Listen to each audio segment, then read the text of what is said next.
What is up, everybody? I know it's been a bit of a hiatus, crazy things going on in my life, which I will have a very, very juicy video about explaining everything that's going on. So I hope you guys are excited. But I do just want to make a very, very quick video, probably not going to be edited at all. So there will be some mistakes. So bear with me. Again, just want to give you guys a quick update as to really what's going on in the markets. There's been a lot of news that has been circulating. We've had the Pulsechain Pulsex launch, which has been absolutely crazy. If you guys do actually go take a look at Richard Hart's Twitter, which I have up right here, it's been insane what's going on with Pulsex, Pulsechain. There's been a lot of drama, a lot of bugs. The bridge is finally live. So I will be actually doing a very simple video going over, the bridge, staking. I'm going to try to cover strategies with it as well. People are still trying to figure out, would you rather hold Pulse or Pulsechain? Do you want to provide equal parts liquidity? There's a lot that's going on, guys. There's a lot that's going on. You guys can go check out the website, Pulsechain. It's got a lot of cool data on it. Again, the bridge is actually live. There is a very cool app. As you can see, Pulsex is up 13x in 5 days. So for those of you that did sacrifice and you received the tokens, you should be sitting at a pretty nice payday. Again, I haven't really checked mine as of yet. The value, I don't really care. I'm going to be holding it for quite some time. He did drop a very cool app here. Let me see if I can find it really quickly. That basically just kind of goes over the overall prices. I think this is it. Let me see. Crude see, nope, that's not it. But yeah, there's a very cool app that's going to allow you to look at the biggest gainers and things like that. It's live now. Probably the biggest news that has been going on in the crypto space has been this Ledger controversy. So long story short, Ledger is supposed to be a hardware wallet, right? It's supposed to be disconnected from the internet. You have access to your seed phrases, and you have true ownership of your coins and your crypto. However, it looks like they basically lied to us because they store the seed phrases with a third party, and then the CEO of Ledger has come out and said that he gave an example, if they were basically ordered by a government, in this case the United States government, and subpoenaed for a specific wallet address, they would legally have to give the government those seed phrases for them to be able to access the crypto and then do Lord knows what. So as we can see on the 18th, crypto hardware wallet provider Ledger clarified how its firmware works. So like it says right here, technically speaking, it is and always has been possible to write firmware that facilitates key extraction. You have always trusted Ledger not to deploy such firmware, whether you knew it or not. So they're basically saying that, look, you guys trusted us, but we went behind your back and broke that trust, which is extremely disheartening, especially for somebody like Ledger, who's been, I believe they have been the #1 hardware wallet that has been bought and adopted and used in the crypto market. People quickly took, to the medias, breaking their ledgers in half, going over to other hardware wallets like Trust Wallet and Arculus.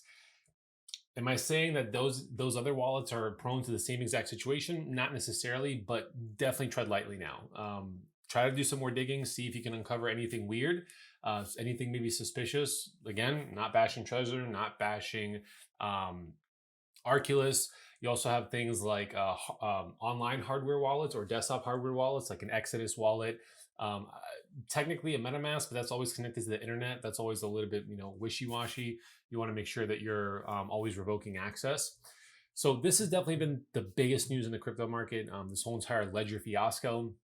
Not sure how they're going to try to come out of this one. I don't know if maybe they're going to try to revoke this firmware or basically cut ties with this other company. But I don't see Ledger sales increasing. If anything, I see them heavily decreasing over the coming months, I should say. This was something else that also has recently popped up. This came out actually yesterday. Biden won't accept debt deal protecting crypto traders. And basically what he is not accepting here is something known as tax loss harvesting, which for the crypto space, or if you're in the crypto space, this is a very popular tax strategy to lose because it lets you write off losses, but you can only have a maximum amount of losses. I believe it's only $5,000 a year, which, if you're in the crypto space, you guys know bear markets. If you're hodling, you're definitely losing more than $5,000.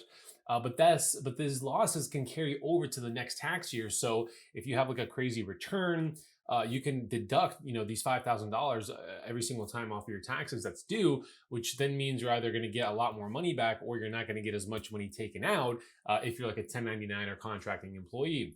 Like it says right here, the alleged protections for crypto traders refer to tax loss harvesting. According to the Washington Post, there's an ongoing discussion between the White House and Republican leaders about blocking that mechanism for cryptocurrency transactions. Now, this is obviously, that's something used extensively in the stock market world and traditional finance because politicians want as many loopholes as possible. But now they're trying to pick and choose, who they're going to let use this, tax tool. I don't think it'll go through. I think it's just a bunch of drama. But again, it's just showing that they are still trying to press crypto as hard as they possibly could. To be honest, it's really sad. Just let crypto grow. And then the third fiasco, so there's been three big fiascos. Apparently, MetaMask can withhold taxes. So, Accounting by Glassnode did break it down right here. If you guys want to give them a follow, this is, or a coining by Glassnode, excuse me. Glassnode's obviously an on-chain metrics tool, very popular, kind of expensive. So if you got the money to, cough out a couple hundred or a couple thousand a year, by all means. But yeah, there's been a lot of discussion and misinformation about the new tax clause. So they break it down here. So a tax clause is actually located in the fees and payments section of MetaMask's terms of service, and it only applies to users who purchase products or services from MetaMask. If you do not purchase any products or services from MetaMask, then this tax clause does not apply to you. So what it means is it does not refer to your capital gains tax, but the tax is due on any sales of services between you and MetaMask. Meaning, if you actually buy crypto through MetaMask, MetaMask did, have some pretty big integrations. I believe they integrated Apple Pay last year. So you can now, instead of, before you had to go through buying, stable coin or crypto on an exchange, sending it to MetaMask, and then, accessing Web3 protocols that way. Now you can actually directly go to MetaMask and purchase like Ethereum or any type of crypto through MetaMask and on different chains. So I could go and buy Ethereum on the Arbitrum chain if I wanted to with Apple Pay. So this is where the the right to withhold taxes would come in, because you're using MetaMask directly to purchase a crypto, which then on their back end they go through all these hoops and jumps where they have to convert that fiat request into they have to use like a bank that's obviously connected with MetaMask. I think it's like Bank X or Y or whatever. And then that bank settles the payment, then it buys the Ethereum, does the transaction, et cetera, et cetera. And that's the whole entire process. Instead of a newbie doing it, now it's very easy for a regular person just to open up MetaMask and buy some crypto. So I do recommend giving me a follow. I will be doing more videos. Again, turn on the push bell notification icon, subscribe if you haven't subscribed, and as always, hit that like button so you guys can get more updates to whenever I'm dropping a video. Let me know in the comments down below the type of tutorials or breakdowns that you do want me to make. Again, super quick video, been a little bit MIA, a lot of things going on in the background. Rest assured, I will keep you updated. Follow me on Twitter.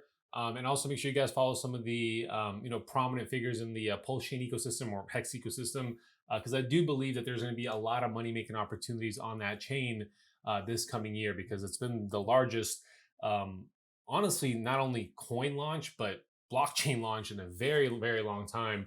Honestly, maybe since a layer one that launched back in 2021, like a Solana or like a Terra Luna. It's really that big.